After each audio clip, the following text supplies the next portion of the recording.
The 97th Annual Academy Awards are this Sunday. It is what many of us call the most wonderful time of the year. If you're a film fan, you're watching. If you're even just a casual fan, I think you do care about what wins Best Picture, even if that sways like what you want to watch next. It's all just a fun game to try to keep up with throughout the year. Maybe you don't care enough, and that's okay. In this video, I'm giving my picks and predictions, so I haven't seen every single thing that has been nominated, especially the shorts categories, which unfortunately I was not able to seek out any of them this year, so I will be skipping those categories. But as we get into the video, be sure to let me know your thoughts down below in the comments. Who do you want to win? Who do you think was snubbed of a nomination? Or who do you think has maybe a potential chance of an upset? Be sure to let me know, hit that like button if you enjoyed this video, and subscribe if you haven't already. With that being said, let's start off with Best International Feature. I have seen all these movies. The movie that has gotten by far the most hate is Emilia Pérez. I think with time after seeing that movie, I saw it, I think on Christmas Eve, so it's been a couple months now, and I have liked it less and less as more has come out about the movie. I don't think it's terrible though. But I definitely don't think it deserves as many nominations as it got, but that's another conversation. I do think that that is going to be the predicted winner, although my pick and what could be a potential upset is I'm Still Here. I found that movie to be very moving and emotional, just a heartbreaking watch. Also would like to see some love for Flow, but I don't think it's going to win anything this year, spoiler alert, which gets us into Best Animated Feature. And like I said, I don't think Flow is going to win. I think it has a chance. It has some awards, but it doesn't have all in terms of the precursors, what other award shows have given their Best Animated Film category to Flow. The only one I didn't get to see was Wallace and Gromit: Vengeance Most Foul, and my easy pick is going to be The Wild Robot. It was my favorite movie of last year. I think it's a spectacular movie, one that had me crying multiple times, and I think that it's just a great movie to watch in these times that can feel dark. It really is a heartwarming adventure. For Best Documentary, I did not get to see No Other Land. I really wanted to, but it's just not available to stream yet, and I wasn't able to go out and see it in a theater. It still doesn't have US distribution, which is crazy, and maybe if it does win, it will finally get that. I didn't see soundtrack to a Coup d'etat, but my pick is going to be Sugarcane. Porcelain Moore I wasn't all that crazy about. I think it has a good message, but it kind of just gets overshadowed by not a great film. Black Box Diaries was good, but not great in my opinion. And then you have Sugarcane, which is by default my pick because maybe it would have been the other two that I didn't get to see, but just because of how it worked out. I think it's a really good documentary. It's very heartbreaking. It's quiet, and as you're watching it just feels like there's a growing sense of angst throughout, and it's a sad, very sad experience to watch, but it's an important one. For Best Visual Effects, even though I didn't love the movie, and it's probably my least favorite out of all these movies in the category, actually I think it is my least favorite, to Kingdom of the Planet of the Apes, because that movie is pretty much all visual effects, and there's so much in that world, and it feels so expansive, and you kind of just forget that these aren't actually talking apes. You're just so immersed. That would be my pick. Even though I'm not crazy about the movie, I think that it's very impressive in that regard. But my prediction is going to be for Dune Part 2. I think that Dune is going to pick up a lot of the tech categories. I wish I saw Better Man in a theater because I loved that movie, and I think the visual effects look great. Dune is incredible, don't get me wrong. In terms of a production aspect, it looks insane, and it's all believable, a lot due to those VFX. When he's riding that sandworm, you believe it. For Best Song, it is the weakest category of the bunch, I would say, this year. There's not a single song here that I think is deserving of an award, to be honest. I think that they're all meh. I can't even remember the song from Sing Sing. The Emilia Pérez music as a whole sucks. Diane Warren is here for the 688 because she gets nominated. If she were to write a song about eating a Cheeto, she would get nominated. Wait. The Elton John one, the documentary is fine, and I don't really remember the song in the movie. I think it was the end credits. This is another one where I would just go like by default, the Elton John one, because for my pick, I like Elton John. I like his music. I didn't think the song was anything special, but just, again, by default, it's going to be my pick. My prediction, I'm going to go El Mal. That has won nearly, if not all already, the other awards it has been nominated for. All the major awards bodies have given it to this one, and so I think they're gonna go with Emilia Pérez El Mal for Best Original Score. I loved a lot about The Wild Robot, as you can probably tell, but one of my favorite parts was the score, actually, so I would not be opposed to seeing that win, although I don't think it's going to. I think the winner here is going to be The Brutalist, which would probably be my favorite score of the year, so both a pick and prediction. I mean, I loved it. When I think about that movie, I think about the score, and that's a big plus when you get to what is the best score of the year. I think when you can think of the movie associated with it, when that's the first thing that comes into your head, I think that goes to show you how great it is. The Emilia Pérez score, like, why is it even here? It's just here because I don't even know. The Conclave score is very subtle, and I like it for that. I think it just kind of like creeps up on you, but wasn't anything crazy in my opinion. And then the Wicked score is good. Lyrical songs are what shine more than the score itself. For makeup and hairstyling would really go between Nosferatu and The Substance for me. I think that Count Orlok looks phenomenal, and Bill Skarsgård is a big part of that. Like, you don't even know that it's him. I think the makeup is what's due to that, and also just his voice. I would have given him a Best Supporting Actor nomination. I really do think he's just that good in the movie, but I think what's going to win here is The Substance, because it goes along with another category which we'll get to later. If you're a big fan of the Oscars, you probably know that there is a correlation between what wins Best Original Makeup and what wins Best Actress or Actor. In years past, they have been tied from the same movie, so that might give you a hint at where I'm going with. I think it would be my pick as well. I mean, the creature, whatever you want to call it, that you see at the end of the movie is astonishing. Like, there's so much little bits of detail all throughout the body. It looks crazy good, and it looks disgusting, and I think that they really deserve the award for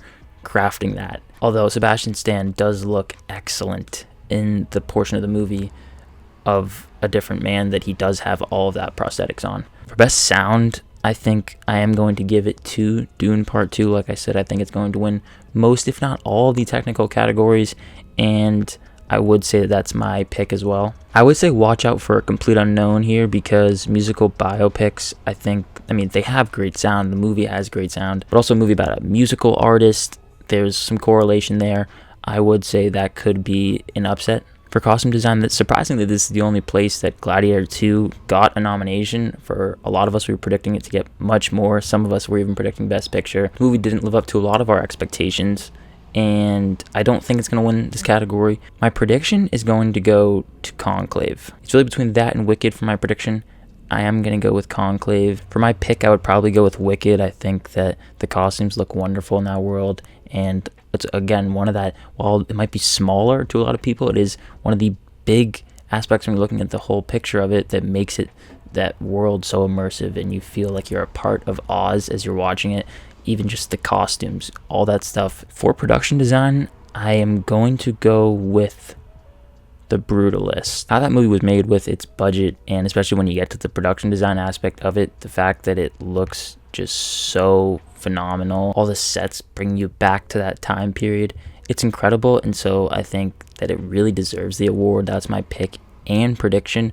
I wouldn't be totally surprised if a Dune were to win, even a Conclave, because they basically brought up the Vatican, and I think that people could appreciate it for that. So maybe, but I'm going to go with The Brutalist. For editing, this is a category that once again has correlation with Best Picture, so I think that, spoiler alert, by default I'm going to go with Anora for my prediction. Pick would be for The Brutalist, because I think that the movie does not feel as long as it is. Like, it doesn't feels like a 2-hour movie. It's over 3.5 hours. When you think about it from an editing perspective and how well that movie is crafted to not make you feel the length, I think that it's award worthy, but I don't think it's gonna win. For cinematography, another pick and prediction is gonna go to The Brutalist here, because I think the movie looks stunning, especially on the VistaVision. Dune Part 2, though, does look stunning, so I wouldn't be opposed to it winning. I think that The Brutalist has it in the bag, though. For adapted screenplay, this one gets a little bit tricky, because I don't think I love any of these movies. The highest rating I gave to these 5, the highest of the bunch was a 3.5 out of 5, or like a B. And I think that when it comes to these movies, the best part of them was not the screenplay. Like all these movies that are nominated, the best part of them wasn't the screenplay. It was the performances, or it was the directing.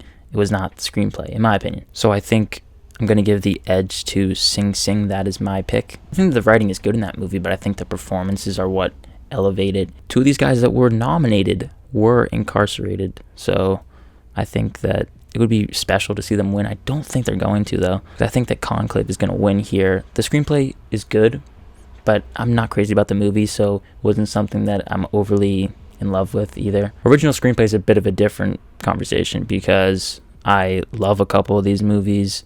Probably the weakest is September 5th. I still think that's a really good movie. The movie that has been picking up a lot of awards after Oscar voting, and even still during the latter half of the voting season, was A Real Pain. Jesse Eisenberg has been winning a couple times in the televised awards, and that would be my pick. I came around to that movie. After first viewing, I was like, I like it. After second viewing, though, I was like, wait, I think I kind of love this. I kept thinking about it after I'd seen it, and I was like, I need to rewatch it, so I did, and I probably would have made my best of or favorites list had I rewatched it before I did the video. But anyway, I think that what's going to win is Anora. Sean Baker, this probably won't be his only award of the night, and I think that it's deserving. The screenplay is one of the better parts about that movie. It's a genre blender, and it blends it well. But even the substance, too, like, if that were to win, I don't think it has a chance. Probably is one of the lower chances of the bunch. That movie tackles self-worth, though, and especially in the writing, I think is special. So, but I don't think it's going to win. For best directing, my pick is going to go to Courbet. I think that he did a terrific job with that movie. My least favorite nominee is Jacques Audiard. I think that that movie is just fine, once again, but he's gotten a lot of love for it. In the awards, at least. I know not everyone likes that movie. If you had asked me after the Golden Globes, who do I think is going to win this award, I would have gone with Courbet. But over the past couple weeks, as Baker has won more and more awards, as Anora has come up to be the big potential winner, I do think Sean Baker is going to take the award at the end of the night. And I think it's worthy. The movie is directed well, but I would like to see Courbet win. But Courbet has a long career ahead of him. I know Baker has really worked his way up to this point, and that's how a lot of people in the industry see it when it comes to who do we want to give the awards to. For performance by an actress in a supporting role, my pick would be Ariana Grande. On rewatch, she was my favorite part about the movie. Not Cynthia Erivo, but her. Especially for her probably biggest role yet. The fact that she is that good, I think, is impressive. I'm not crazy about Zoe Saldana in the movie, but she has won nearly everything up until this point. So she's gonna win. It's another one of those things where she is really well respected in the entertainment community. She's been in the industry for a while now, and so I think that's really what is driving all the votes for her. And who knows, maybe Ariana Grande will be back for part 2, and her performance will be even better. Then maybe we can give the award to her. But for right now, Zoe Saldana is my prediction. For an actor in a supporting role, the guy who has been, again, similar to Zoe Saldana, sweeping all the awards thus far, Kieran Culkin, he is my pick and prediction. I think that he was just so good in A Real Pain. He is kind of doing a little bit of himself, but really his character is so interesting, and I think that he elevates what's on the page to another level, and I think that he takes the performance in a really interesting direction. You want to learn more about him. You want to just give this guy a hug, and a lot of that is due to how good of a performer Kieran Culkin is. Jeremy Strong, though, I thought was excellent as well in The Apprentice, so I wouldn't be opposed to him winning, or even Yuri Borisov. After watching Anora, I thought that he was one of these highlights of the movie. He really came around to me, in that performance snuck up on me. For Best Actress, I alluded to a little bit earlier, it has been, and it is probably still going to be until that envelope is opened, one of the more close awards of the night. It's really between Demi Moore and Mikey Madison. Mikey Madison, she has the Best Picture package, if you will. If that movie does win Best Picture, you would think that a lot of that is due to Mikey Madison's performance, and they would give the award to her. She's totally deserving of it. She would probably be my pick. My prediction is going to be Demi Moore, though. Like a lot of us have said, it's similar to the Brendan Fraser win from a couple of years back. This is someone that is having the career turnaround, giving a prestige kind of performance. It's not even an immediate kind of Oscar baity performance though, so that's what makes it different about Brendan Fraser. It's more of the fact that this is someone who, once again, is really respected, has had such a great career, and has now gotten to have that comeback performance. So I think that she was really good in that movie. Cynthia Erivo was great too. Fernanda Torres, great.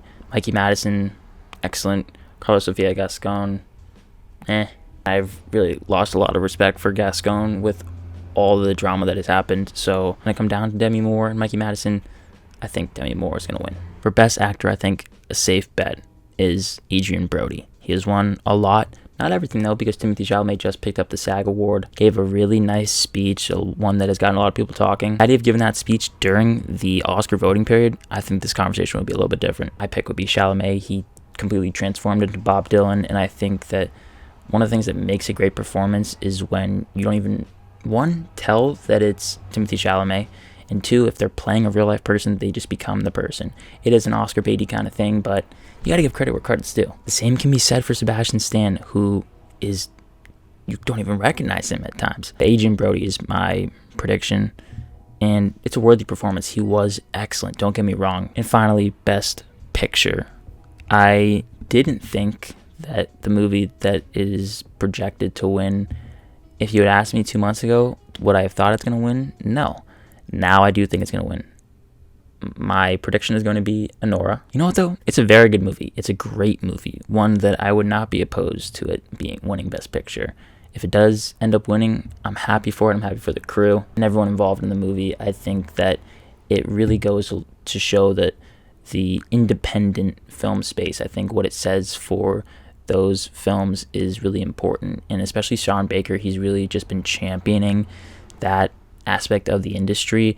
And for someone that wants to go into the industry and make smaller movies like that, smaller if you will, what this win means to movies like that, I think it's an important thing.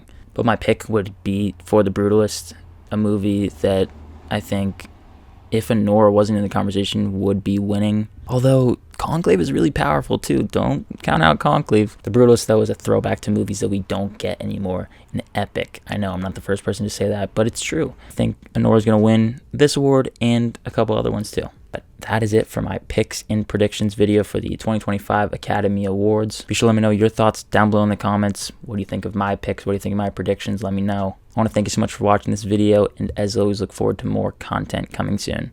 My name is Ben, people call me Meter, and I'll see you guys in the next one.